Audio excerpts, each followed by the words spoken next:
के CEO Tim cook ने आज प्रधानमंत्री नरेंद्र मोदी से मुलाकात की। अपनी मुलाकात में कुक ने नरेंद्र मोदी मोबाइल ऐप का अपग्रेडेड वर्जन भी प्रधानमंत्री को भेंट किया। भारत दौरे पर आए एप्पल कंपनी के सीईओ टिम कुक आज जब पीएम मोदी से मिलने पहुंचे तो साथ में एक खास तोहफा भी था। दिल्ली में हुई इस मुलाकात में कुक ने प्रधानमंत्री को नरेंद्र मोदी मोबाइल ऐप का लेटेस्ट वर्जन तोहफे में दिया। खुद पीएम मोदी ने कुक की तरफ से भेंट में मिले इस तोहफे के बारे में ट्विटर पर जानकारी दी। अपग्रेडेड वर्जन में कार्यकर्ताओं के लिए भी नेटवर्क उपलब्ध कराया गया है।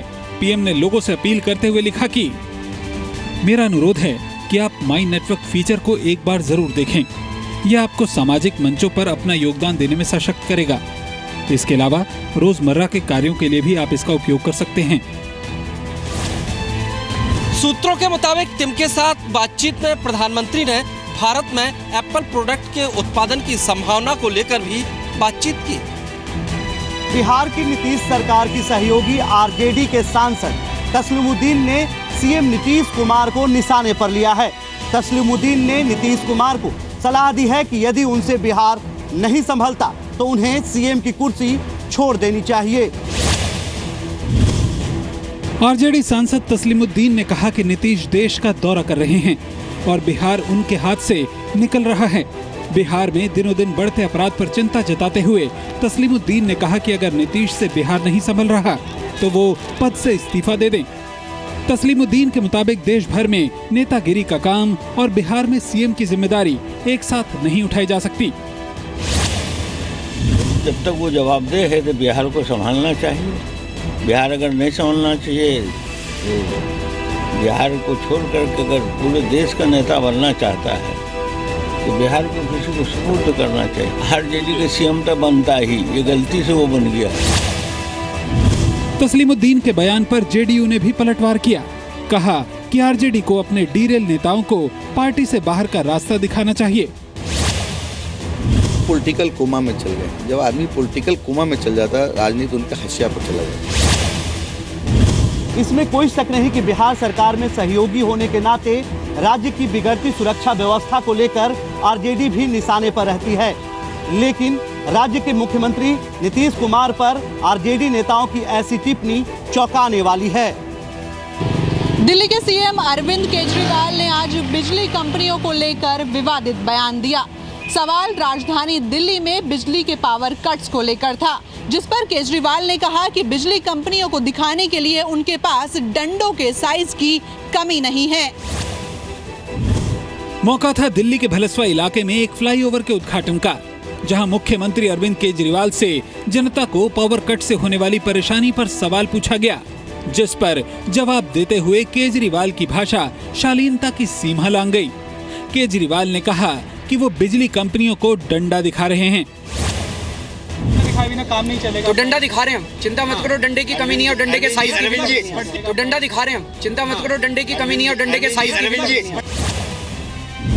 ये पहला मौका नहीं है जब केजरीवाल ने किसी के लिए अभद्र या विवादित भाषा का इस्तेमाल किया हो।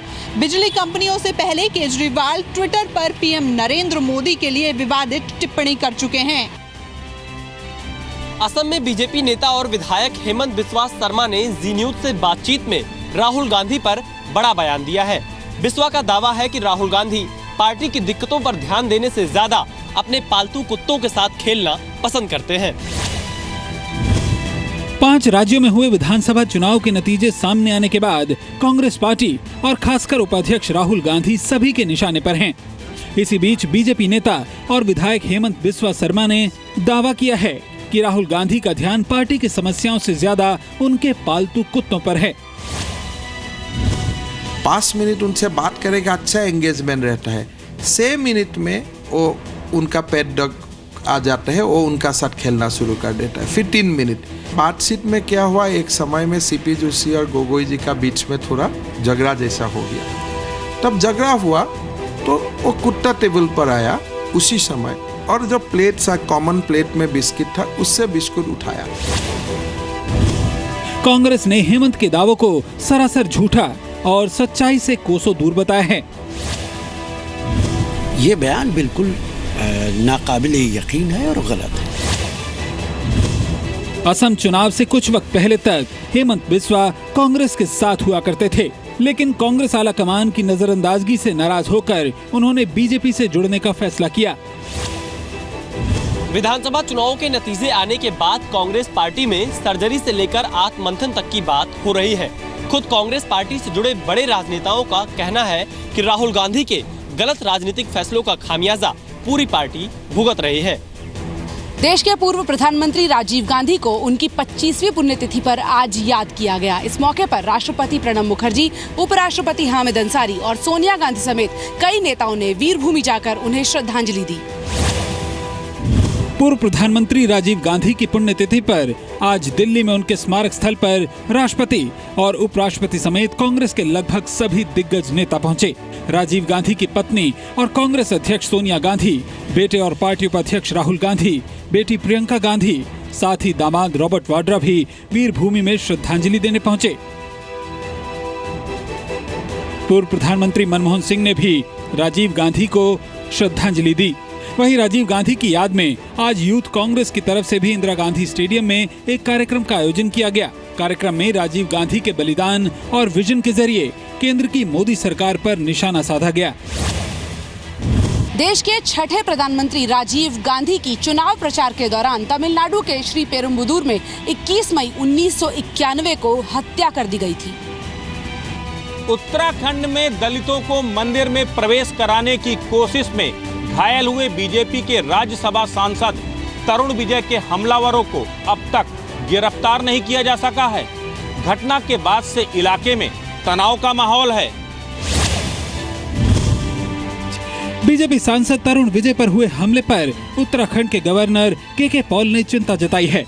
तरुण विजय पर हमले के करीब 24 घंटे बीत जाने के बावजूद पुलिस ने अब तक किसी भी आरोपी को नहीं पकड़ा है। वहीं तरुण विजय का देहरादून के एक प्राइवेट अस्पताल में इलाज जारी है। उनके सिर पर चोट के साथ कई टांके भी आए हैं। ये बहुत ही निंदनीय घटना हुई है और अभी तक कोई गिरफ्तारी भी नहीं हुई। और मैंने मुख्यमंत्री जी को कहा है कि वे जल्दी से जल्दी इसमें गिरफ्तारियां करवाएं। कल दलितों के साथ मंदिर के दर्शन के लिए पहुंचे तरुण विजय पर भीड़ ने हमला किया था। भीड़ ने पथराव के साथ उनकी गाड़ी भी तोड़ डाली थी। देवता का पूजा किया और डोली को पूजा किया, चढ़ावा किया, मत्था टेका, हैरानी की बात यह है कि करोड़ों रुपए का कर्ज लेकर देश से फरार उद्योगपति विजय माल्या का एक और कारनामा सामने आया है। माल्या ने बंद हो चुकी किंगफिशर एयरलाइंस के लिए कर्ज लेते हुए उत्तर प्रदेश के किसान को गारंटर बनाया था और अब उसी मामले में बैंक ने किसान के दोनों खाते सीज कर दिए हैं। सुनकर आपको हैरानी होगी, लेकिन ये सच है। यूपी के पीलीभीत के रहने वाले किसान मनमोहन सिंह को विजय माल्या ने अपने बैंक के लोन का गारंटर दिखाया हुआ था, जिसके कारण बैंकों ने उनके बैंक अकाउंट को सीज कर दिया है। हैरानी की बात तो ये है कि मनमोहन सिंह को ये भी नहीं पता कि विजय माल्या कौन है। मैं जानते नहीं कौन है कौन नहीं। आप नहीं जानते हो? नहीं जानते। नाम नहीं। आपने किसी विजय माल्या की गारंटी नहीं ली है? नहीं। देखा है कभी? देखा था नहीं। दरअसल मनमोहन 2 दिन पहले अपने बैंक गए थे, जहां उन्हें अपने बैंक के खातों के सील होने की जानकारी दी गई। बैंक के मुताबिक उसे मुंबई रीजनल ऑफिस से एक ईमेल भी आया था, जिसमें किसान मनमोहन सिंह को विजय माल्या का गारंटर और किंगफिशर कंपनी में डायरेक्टर बताया गया है। भारत के खिलाफ आतंकी संगठन ISIS ने एक और प्रोपेगेंडा वीडियो जारी किया है। इस वीडियो में दिखाई दे रहे आतंकियों के भारतीय होने का दावा किया गया है। इस वीडियो पर प्रतिक्रिया देते हुए देश के गृह मंत्री राजनाथ सिंह ने साफ किया है कि देश हर तरीके के खतरे से निपटने में सक्षम है। ISIS के इस नए वीडियो में भारतीय बताए जा रहे आतंकियों ने कश्मीर, बाबरी ढांचे, गुजरात और मुजफ्फरनगर दंगों का बदला लेने की धमकी दी है। लोगों को घरों से बेघर किया गया, मुसलमानों की इमलाक को तबाह किया गया। हिंदुस्तान में मुसलमान बेचारगी और मजलूमियत का शिकार है। आए दिन इस पर पाबंदी आयद की जा रही है, उससे उसकी आज़ादी को छीना जा रहा है। इस वीडियो से भारतीय मुसलमानों को बरगलाने की भी पूरी कोशिश की गई है। वीडियो में अरबी भाषा में इन लड़ाकों के नाम भी दिए गए हैं। और उन सब के नाम के आगे हिंद लगाया गया है, जिससे कि ये दिखाया जा सके कि ये सब भारत के हैं। वीडियो में इंडियन मुजाहिदीन के लड़ाकों के अलावा मुंबई के पास कल्याण से भागे अमन तंदेल और फहाद शेख भी नजर आ रहे हैं। वीडियो को लेकर गृह मंत्री राजनाथ सिंह ने साफ किया कि भारत हर स्थिति से निपटने में सक्षम है। दिल्ली की एक मॉल में दिन दहाड़े बच्चा चोरी होने की वारदात होते होते रह गई। किन्नर बच्चे को उठाकर भाग रहे थे, लेकिन वक्त रहते बच्चे को बचा लिया गया। सारी वारदात सीसीटीवी कैमरे में कैद हो गई। घटना वेस्ट दिल्ली के पैसिफिक मॉल की है, जहां एक स्टोर में 2 किन्नर दाखिल होते हैं। बच्चे की मां अपनी मेड के साथ खरीदारी में लगी थी। तभी किन्नर ध्यान भटकने पर बच्चे को लेकर निकलने लगता है। परिवार वाले उसे देख लेते हैं और उसके पीछे भागने लगते हैं। गनीमत की बात यह रही कि वो बच्चे को ज्यादा दूर नहीं ले जा पाए और पकड़े गए। वहीं परिवार का आरोप है कि सीसीटीवी फुटेज होने के बावजूद पुलिस मामले में कोई भी कार्रवाई नहीं कर रही है। दिल्ली में एक बार फिर बेखौफ बदमाशों का कहर देखने को मिला। वसंत कुंज इलाके में एक विदेशी नागरिक की पीट कर हत्या कर दी। घटना शुक्रवार की है। वसंत कुंज नॉर्थ के किशनगढ़ में बदमाशों ने 23 साल के ओलिवा को निशाना बनाया। बदमाशों ने ओलिवा के सिर पर कई वार किए, जिसके बाद वो वहीं घायल हो गया। यही नहीं, ओलिवा को दौड़ा कर पीट कर मारा गया।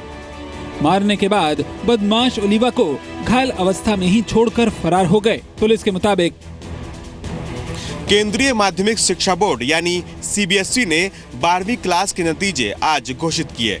नतीजों में एक बार फिर लड़कियां लड़कों पर भारी रहीं। लड़कियों ने 88.58% के साथ शानदार प्रदर्शन किया। सीबीएसई के 12वीं के नतीजों में 83% से ज्यादा स्टूडेंट्स को कामयाबी हासिल हुई। इन नतीजों में 88.58% लड़कियां पास हुईं। वहीं लड़कों के पास होने का परसेंटेज 78.85 रहा। दिल्ली की सुकृति गुप्ता ने ऑल इंडिया में टॉप किया। सुकृति को 500 में से 497 नंबर मिले। मैं खुश हूँ, नंबर अच्छे आ गए। मेहनत की थी, बट देन ठीक है, अच्छी बात है, अच्छे आ गए। उज्जैन में जारी सिंहस्थ महाकुंभ के आखिरी दिन आज श्रद्धालुओं का सैलाब उमड़ पड़ा। बुद्ध पूर्णिमा के मौके पर लाखों श्रद्धालुओं ने शिप्रा में डुबकी लगाई। इसी बीच कुंभ में आए साधुओं के बीच पिटाई का वीडियो भी सामने आया है। बुद्ध पूर्णिमा और सिंहस्थ महाकुंभ के आखिरी दिन उज्जैन में श्रद्धालुओं का तांता लगा रहा। शिप्रा में डुबकी लगाने के लिए भारी भीड़ उमड़ी। वहीं हरिद्वार में हर की पौड़ी पर भी श्रद्धालुओं की भारी भीड़ स्नान के लिए जुटी। यहाँ भी लाखों श्रद्धालुओं ने गंगा में आस्था की डुबकी लगाई। बाल से पधारा हूँ और उज्जैन की इस पवित्र नगरी में आकर आत्मा गदगद हो गई है। मैनेजमेंट, प्रशासन, इतनी मुस्तैद व्यवस्था है। नगरी पर आकर हम बहुत धन्य हो गए हैं। इसी बीच सिंहस्थ में साधु संतों के बीच पिटाई का एक वीडियो भी सामने आया है। अग्नि अखाड़े में पानी छिड़कने को लेकर 2 संतों में कहासुनी हो गई थी और देखते ही देखते मामला मारपीट तक पहुंच गया। हालात को बिगड़ते देख पुलिस ने बीच बचाव किया और